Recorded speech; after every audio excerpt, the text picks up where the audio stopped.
Hello everyone, welcome to our new emerging channel Gyan board. मेरा नाम है राहुल गर्ग और मैं आज से आपको 10th क्लास की फिजिक्स पढ़ाऊंगा। ठीक, तो सबसे पहले जो हम स्टार्ट कर रहे हैं चैप्टर नंबर 10 लाइट। ठीक है, लाइट के बारे में हमको पढ़ना है कि लाइट क्या है। लाइट हम सब जानते हैं, कोई भी चीज़ हमको कैसे दिखाई देती है। जब लाइट उस चीज़ से टकरा के हमारी आंखों पे आती है तो हमको वो चीज़ दिखाई देती है। सब जानते हैं इस चीज़ को। सूरज से लाइट आती है, ट्यूबलाइट से लाइट आती है, बल्ब से लाइट आती है ना। There are many sources of light. Light actual में है क्या, क्या होती है लाइट, उसको समझना है ध्यान से। ठीक, तो लाइट जो है बेटा, it is a form of energy. ये एनर्जी का ही एक रूप है। लाइट जो है वो एनर्जी का ही एक रूप है। ठीक, आप ऐसा समझो कि इस पूरे संसार में दो चीज़ें हैं। एक है मैटर, ठीक है, एक है मैटर और दूसरा है एनर्जी। ठीक, मैटर हम तुम सारा ये जो अपने जितने भी प्लैनेट्स हैं, जितने भी जीव जंतु हैं, ठीक है, जितने भी स्टार्स हैं, ये सब क्या है, मैटर है। और दूसरी चीज़ है बेटा एनर्जी, जो इस पूरे संसार को चला रही है। ठीक, एनर्जी के कई रूप होते हैं। एक होती है मैकेनिकल एनर्जी, जो अगर मान लो कोई भी चीज़ चल रही है या घूम रही है तो उसके पास कौन सी एनर्जी होती है, मैकेनिकल एनर्जी होती है। पृथ्वी घूम रही है सूरज के चारों तरफ, या जितने भी प्लैनेट्स घूम रहे हैं सूरज के चारों तरफ, इसका मतलब उनके पास कौन सी एनर्जी है, मैकेनिकल एनर्जी है, जिसकी वजह से वो घूम रहे हैं, है ना। एक होती है इलेक्ट्रिकल एनर्जी, आपने बटन दबाया पंखा चालू हो गया, कौन सी एनर्जी है, इलेक्ट्रिकल एनर्जी है। समझ में आ रही है बात। एक होती है हीट, कि हम कोई गर्म चीज़ रख देते हैं, थोड़ी देर बाद वो ठंडी हो जाती है क्योंकि हीट निकल जाती है उसमें से। समझ में आ रही है बात। तो एनर्जी के कई सारे रूप हैं। ठीक है, तो लाइट क्या है, लाइट भी एनर्जी का ही एक रूप है। लाइट जो है वो भी क्या है, एनर्जी का ही एक रूप है। It is a form of energy. Clear cheese. Her energy का अलग अलग काम होता है। हर एनर्जी का अलग अलग काम होता है। मैकेनिकल एनर्जी का अलग काम होता है, इलेक्ट्रिकल एनर्जी का अलग काम होता है। ऐसे ही लाइट का भी अलग काम है। लाइट का काम क्या है, लाइट का काम है हमको दिखाना। Light enable us to see the world. Light अगर नहीं होती तो हम देख ही नहीं पाते कुछ भी चीज़। लाइट की वजह से ही तो देख पाते हैं। कोई भी चीज़ पे लाइट पड़ती है और टकरा के लाइट हमारी आंखों पे आती है, हमको वो चीज़ दिखाई देती है। क्लियर चीज़।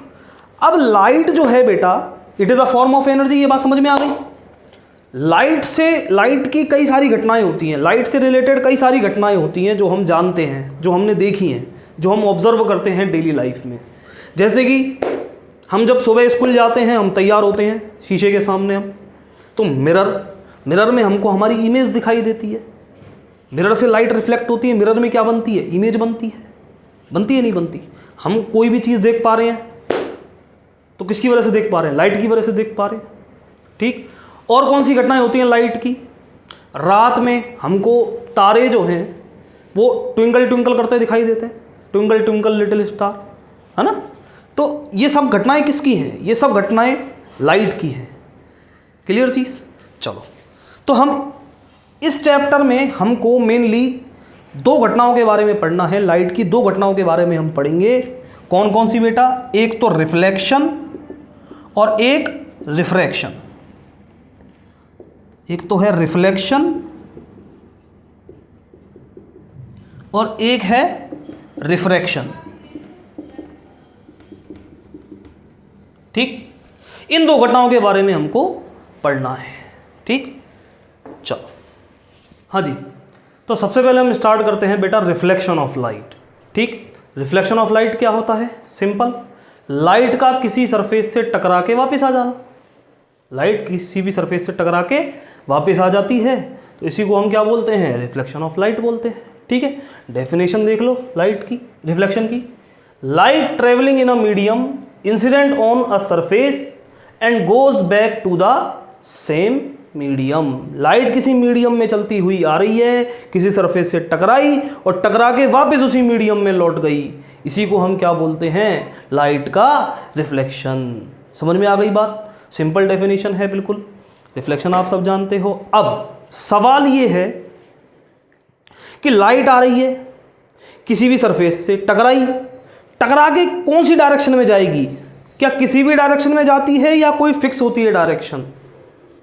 लाइट किसी सरफेस पर आ रही है, टकरा रही है, टकराई लाइट किसी भी सरफेस पर आई, सरफेस से टकराई, टकराने के बाद कहाँ जाएगी वो लाइट? कौन सी डायरेक्शन में जाएगी? किसी भी डायरेक्शन में जा सकती है या फिर कुछ नियम है उसका कुछ नियम होता है। ठीक है, ऐसा नहीं है कि लाइट सरफेस से टकरा के किसी भी डायरेक्शन में चली जाएगी, उसके कुछ नियम होते हैं जिसको हम बोलते हैं लॉज ऑफ रिफ्लेक्शन। क्या बोलते हैं? Laws of reflection. ठीक, देखो क्या होते हैं laws of reflection.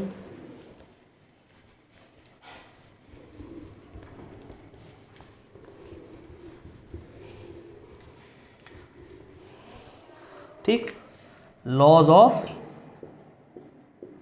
Reflection.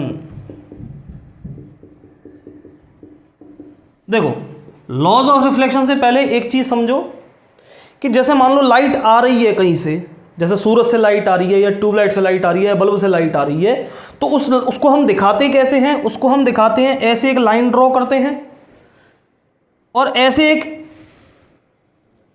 Arrow head बनाते हैं। क्या बनाते हैं? Arrow head. समझ में आ गई बात?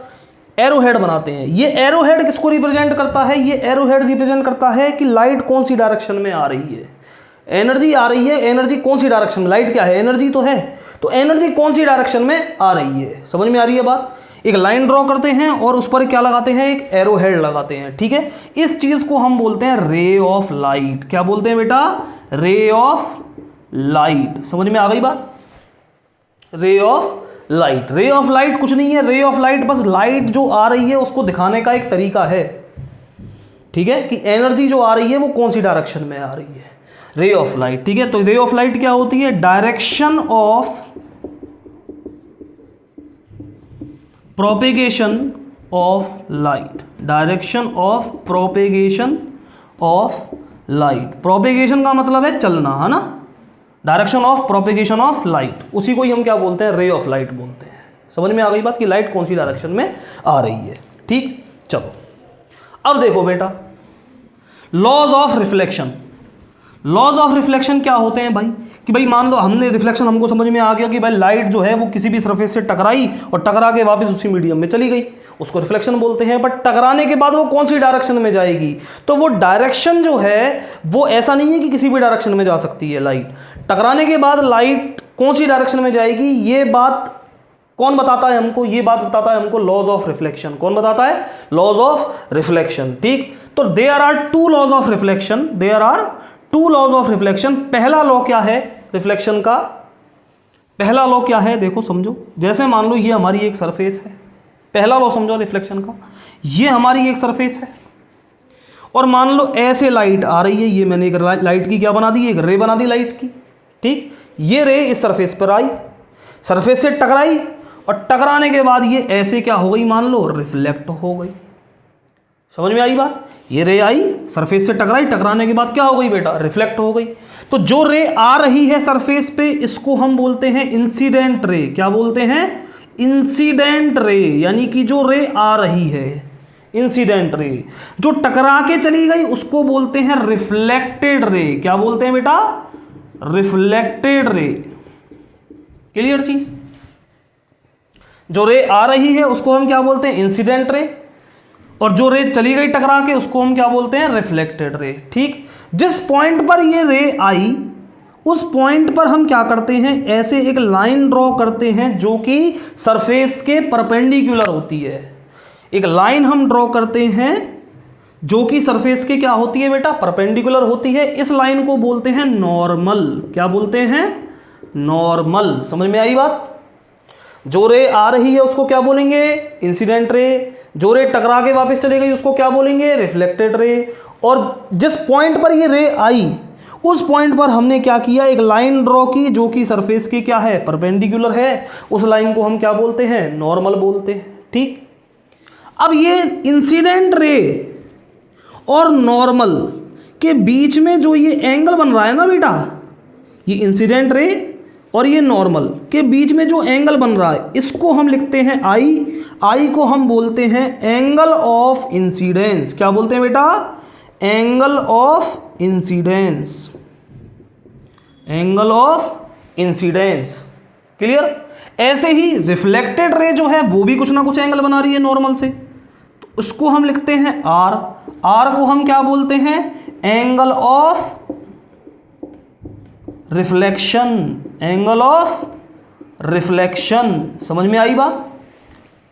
इंसिडेंट रे जो नॉर्मल से एंगल बना रही है उसको हम क्या बोलते हैं बेटा? एंगल ऑफ इंसिडेंस, ठीक। और रिफ्लेक्टेड रे जो एंगल बना रही है नॉर्मल से उसको हम क्या बोलते हैं? एंगल ऑफ रिफ्लेक्शन, ठीक। ये तो हुई डेफिनेशंस बेसिक। अब लॉ क्या है?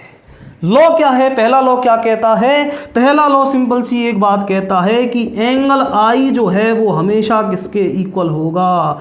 एंगल आर के इक्वल होगा। This is the first law. Angle I is equal to angle R. क्या मतलब है? कि जितने पे आएगी उतने पे जाएगी। सिंपल सी बात, जितने पे आएगी उतने पे जाएगी, जितने एंगल पे आएगी उतने एंगल पे जाएगी। समझ में आ गई बात? This is called the first law of reflection, ठीक। और ये लॉ हर केस में वैलिड होता है। ये लॉ हर केस में वैलिड होता है, चाहे सरफेस कैसी भी हो, चाहे सरफेस प्लेन हो, चाहे सरफेस खुरदरी हो, चाहे सरफेस कैसी भी हो, ये लॉ हमेशा वैलिड रहेगा। समझ में आई बात? This is the first law of reflection, ठीक। सेकंड लॉ क्या है? सेकंड लॉ देखो,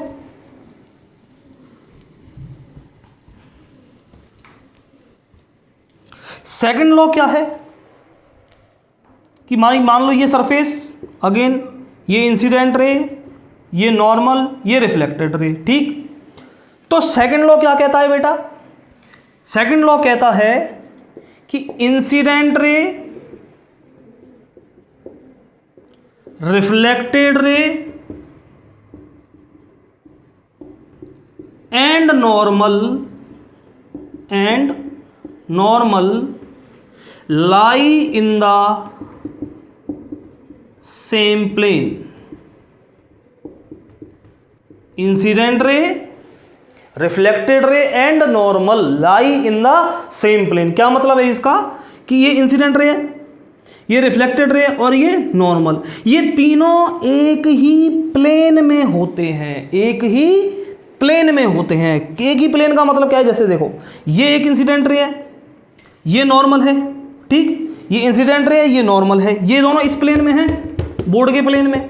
तो रिफ्लेक्टेड रे जो है वो ऐसे नहीं जा सकती, वो ऐसे नहीं जा सकती। समझ में आ रही बात? रिफ्लेक्टेड रे भी कौन से प्लेन में होनी चाहिए? इसी प्लेन में होनी चाहिए। समझ में आई नहीं आई बात? Incident ray, normal and reflected ray तीनों हमेशा एक ही प्लेन में होंगे। बात समझ में आई? क्लियर चीज? चलो, तो ये थे हमारे बेटा लॉज ऑफ रिफ्लेक्शन, ठीक। चलो आगे अपन बात करते हैं कि रिफ्लेक्शन कितने तरह का होता है।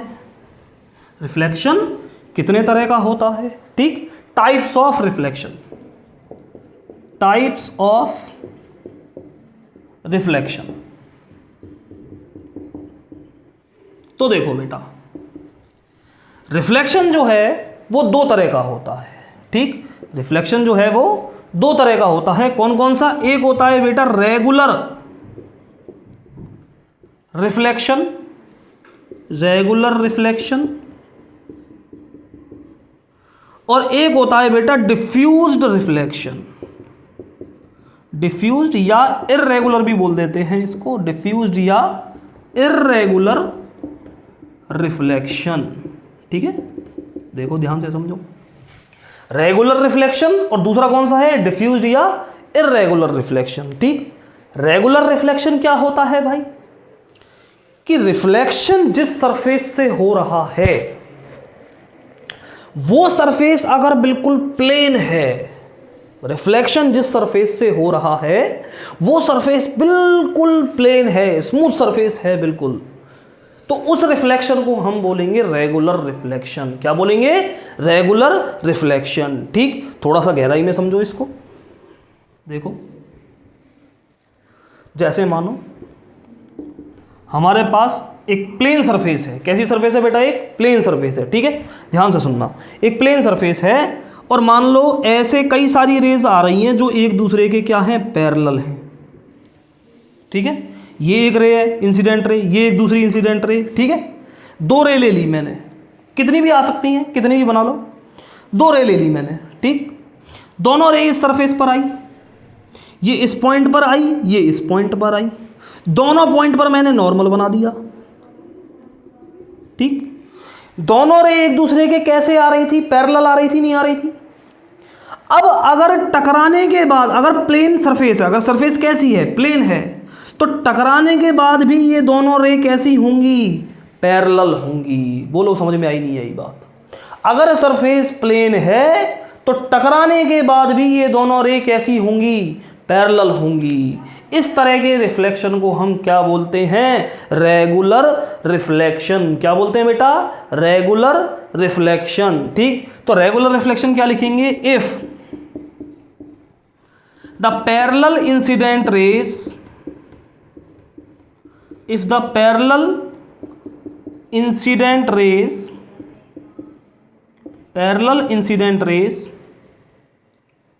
if the parallel incident rays, if the parallel rays incident on a surface, if the parallel rays incident on a plane surface, if the parallel rays incident on a plane surface, then reflected rays are also parallel to each other. If the parallel rays incident on a plane surface, if the parallel rays incident on a plane surface, then reflected rays are also parallel to each other. reflected rays भी आपस में क्या होती हैं, parallel होती हैं, ठीक है। this reflection is called regular reflection। बोलो बात समझ में आई नहीं आई, क्लियर चीज। ऐसा रेगुलर रिफ्लेक्शन सिर्फ कौन सी सरफेस से होगा, जो बिल्कुल प्लेन सरफेस होती है ना। जैसे तुमने पढ़ा होगा ना, कई सारी बुक्स ऐसी आती है जिनके पन्ने जो है थोड़े से चिकने होते हैं, है ना। तो उन बुक्स को हम पढ़ना थोड़ा सा मुश्किल होता है, क्योंकि लाइट जो है वो रिफ्लेक्ट होती है ना।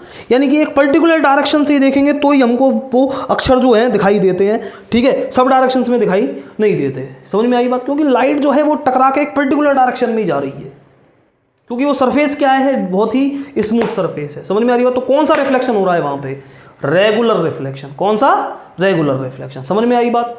और दूसरा रिफ्लेक्शन कौन सा है, डिफ्यूज्ड या इर्रेगुलर रिफ्लेक्शन। डिफ्यूज्ड या इर्रेगुलर रिफ्लेक्शन। देखो भाई क्या होता है,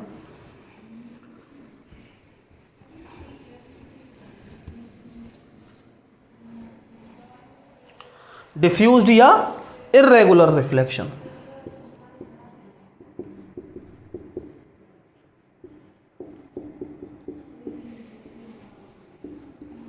डिफ्यूज्ड या इर्रेगुलर रिफ्लेक्शन क्या होता है भाई, देखो। अगर मान लो सरफेस हमारी स्मूथ ना होके रफ सरफेस है, कैसी सरफेस है, रफ सरफेस है, ऊबड़ खाबड़ सरफेस है हमारी, ऐसे है सरफेस, ठीक है। This is not a plane surface. अब अगर मान लो अगेन हमने 2 रे ले ली जो एक दूसरे के पैरेलल आ रही थी। कैसे आ रही थी, एक दूसरे के पैरेलल आ रही थी। तो रफ सरफेस से टकराने के बाद ये दोनों एक दूसरे के पैरेलल नहीं रहेंगी, ये दोनों एक दूसरे के पैरेलल नहीं रहेंगी। समझ में आ रही है बात, क्लियर चीज। तो इस तरह के रिफ्लेक्शन को हम क्या बोलते हैं, डिफ्यूज्ड या इर्रेगुलर रिफ्लेक्शन। क्या बोलते हैं, डिफ्यूज्ड या इर्रेगुलर रिफ्लेक्शन। समझ में आई बात। यानी लाइट जो है वो एक पर्टिकुलर डायरेक्शन में आ रही थी, रेज जो है वो आपस में कैसी थी, एक दूसरे के पैरेलल थी, एक पर्टिकुलर डायरेक्शन में आ रही थी लाइट, लेकिन टकराने के बाद फैल गई लाइट, चारों तरफ फैल गई लाइट, अलग अलग डायरेक्शन में गई रेज। तो ये कौन सा रिफ्लेक्शन हुआ अपना, डिफ्यूज्ड या इर्रेगुलर रिफ्लेक्शन, ठीक है। लाइट जलाई, कमरे में उजाला हो गया, कौन सा रिफ्लेक्शन हुआ, डिफ्यूज्ड या इर्रेगुलर रिफ्लेक्शन। बात समझ में आई नहीं आई, दोनों तरह के रिफ्लेक्शन समझ में आ गए, रेगुलर और इर्रेगुलर रिफ्लेक्शन, क्लियर चीज। तो आज हमने क्या पढ़ा, आज हमने पढ़ा सबसे पहले लाइट के बारे में कि लाइट क्या होती है। तो it is a form of energy, ये एनर्जी का ही एक रूप होती है। लाइट का क्या काम है, लाइट का काम है हमको दिखाना, लाइट की वजह से हम चीज़ों को देख पाते हैं। लाइट की बहुत सारी घटनाएं होती हैं, एक घटना हमने आज पढ़ी, reflection of light. Reflection of light क्या होता है कि लाइट किसी भी मीडियम में चलती हुई किसी सरफेस से टकराती है और टकरा के वापस उसी मीडियम में लौट जाती है। इसे हम क्या कहते हैं, लाइट का रिफ्लेक्शन कहते हैं। ठीक, टकराने के बाद लाइट कौन सी डायरेक्शन में जाएगी ये हमको कौन बताता है, ये हमको बताता है laws of reflection. There are two laws of reflection. पहला लॉ क्या कहता है कि जितने एंगल पे आएगी उतने एंगल पे जाएगी। ठीक है, यानी angle of incidence is always equal to the angle of reflection. ठीक, दूसरा लॉ क्या कहता है कि incident ray, normal and reflected ray ये सभी किस में होते हैं, एक ही प्लेन में होते हैं। ठीक, उसके बाद हमने पढ़ा कि रिफ्लेक्शन कितने तरह का होता है, तो there are two types of reflection. पहला कौन सा, रेगुलर रिफ्लेक्शन, जो किससे होता है, स्मूथ सरफेस से होता है।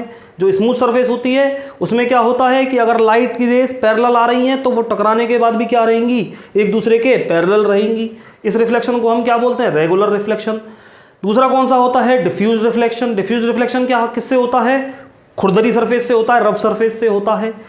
डिफ्यूज रिफ्लेक्शन में क्या होता है कि लाइट रेस जो पैरेलल आ रही हैं टकराने के बाद वो एक दूसरे के पैरेलल नहीं रहती हैं बल्कि अलग अलग डायरेक्शन में चली जाती हैं। ठीक है, इस रिफ्लेक्शन को हम क्या बोलते हैं, डिफ्यूज रिफ्लेक्शन। ठीक, कल हम पढ़ेंगे रिफ्लेक्शन बाय द मिरर। ठीक, धन्यवाद।